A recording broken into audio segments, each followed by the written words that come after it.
গল্পের নাম শেষ বিকেলের প্রতিশ্রুতি। পর্ব ২, রেল লাইনের ওপারে অপেক্ষা। রাতটা শান্তির জীবনের সবচেয়ে দীর্ঘ রাত হয়ে দাঁড়াল। ঘুম আসে না। চোখ বন্ধ করলেই মনে হয় কেউ বুকের ভেতর হাত ঢুকিয়ে সবকিছু টেনে বের করে নিচ্ছে। তার মাথার ভেতর শুধু একটা সময় ঘুরছে, বিকেল ৪টে, পুরনো রেল লাইন, আর মেয়েটার সেই শেষ কথা, কাল হয়তো আমাদের জীবনের শেষ বিকেল হতে পারে। শান্ত বিছানায় বসেছিল আর বারবার সেই চিঠিটা পড়ছিল। চিঠির শেষ লাইনটা অসম্পূর্ণ, নামের জায়গাটা ফাঁকা। এই ফাঁকা জায়গাটাই যেন সবচেয়ে বেশি শব্দ করছে। ভোরের দিকে মা দরজায় টোকা দিল। শান্ত, ঘুমা সুজি। শান্ত চোখ মুছল। না মা। মা ধীরে ধীরে ভেতরে এসে বসল। কিছুক্ষণ চুপ করে থেকে বলল, তুই কাকে ভালোবাসিস? শান্ত থমকে গেল। মা আজ অন্যরকম। রাগ নেই, চিৎকার নেই, শুধু ভয় আর অসহায়ত্ব। শান্ত গলা নামিয়ে বলল, মা, আমি কাউকে হারাতে চাই না। মা দীর্ঘশ্বাস ফেলল। বাবা খুব জেদি, তুই জানিস, তোর জন্যই ভাবছে। শান্ত হেসে ফেলল, কিন্তু সেটা হাসি না, কষ্ট। মা, কেউ যদি আমার জীবনটা কেটে নিয়ে যায়, সেটা কি আমার জন্য ভাবা? মা চুপ করে গেল। তার চোখ ভিজে উঠল। শান্ত জানত এই বাড়ির ভেতর কাউকে সে বোঝাতে পারবে না। আজ তার সামনে শুধু একটা রাস্তা, শেষ দেখা। বিকেল ৩টের দিকে শান্ত বাড়ি থেকে বের হল। মা জিজ্ঞেস করল, কোথায় যাচ্ছিস? শান্ত ১ সেকেন্ড থেমে বলল, হাঁটতে। মা তাকিয়ে রইল। মা বুঝে গেছে, কিন্তু কিছু বলল না।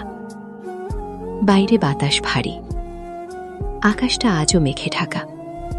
মনে হচ্ছে আকাশও শান্তির জন্য কাঁদছে। শান্ত হাঁটতে হাঁটতে সেই পুরনো রেল লাইনের দিকে চলে গেল। এটা শহরের একদম শেষ প্রান্তে, একটা জায়গা যেখানে মানুষ খুব কম আসে, যেখানে রেল লাইনের পাশে একটা শুকনো মাঠ, কিছু ঝোপঝাড় আর দূরে একটা পুরনো সেতু। শান্ত সেখানে পৌঁছালো ঠিক ৩:৫৫। তার বুক থক থক করছে, হাত কাঁপছে। সে চারদিকে তাকাচ্ছে, কিন্তু মেয়েটাকে দেখা যাচ্ছে না। ৪টে বাজল। ৪টে ১, ৪টে ২। শান্তের মাথায় হাজারটা ভয় ঢুকে গেল। হঠাৎ দূরে একটা ছায়া দেখা গেল, ধীরে ধীরে এগিয়ে আসছে। শান্তির বুকের ভেতরটা হালকা হয়ে গেল। সে চিনতে পারল, ওই হাঁটা, ওই ভঙ্গি, ওই চুপচাপ থাকা। মেয়েটা কাছে এলো। আজ তার পরনে সাদা ওড়না, নীল সালোয়ার, চোখের নিচে হালকা কালো দাগ, যেন সারা রাত কেঁদেছে।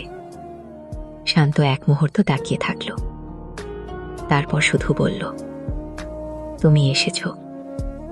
মেয়েটা হাসল, কিন্তু চোখ ভেজা। তুমি ভাবছিলে আমি আসব না? শান্ত মাথা নাড়ল। আমি ভয় পেয়েছিলাম। মেয়েটা খুব ধীরে বলল, ভয় পেলে তো তুমি আমাকে ছেড়ে দিতে। শান্ত তৎক্ষণাৎ বলল, আমি কখনো তোমাকে ছেড়ে দেব না। মেয়েটা চোখ নামিয়ে ফেলল। তার হাতের ভেতর একটা ছোট ব্যাগ। শান্ত জিজ্ঞেস করল, ব্যাগে কি? হালকা হাসল, সবকিছু। শান্ত থমকে গেল। সবকিছু মানে?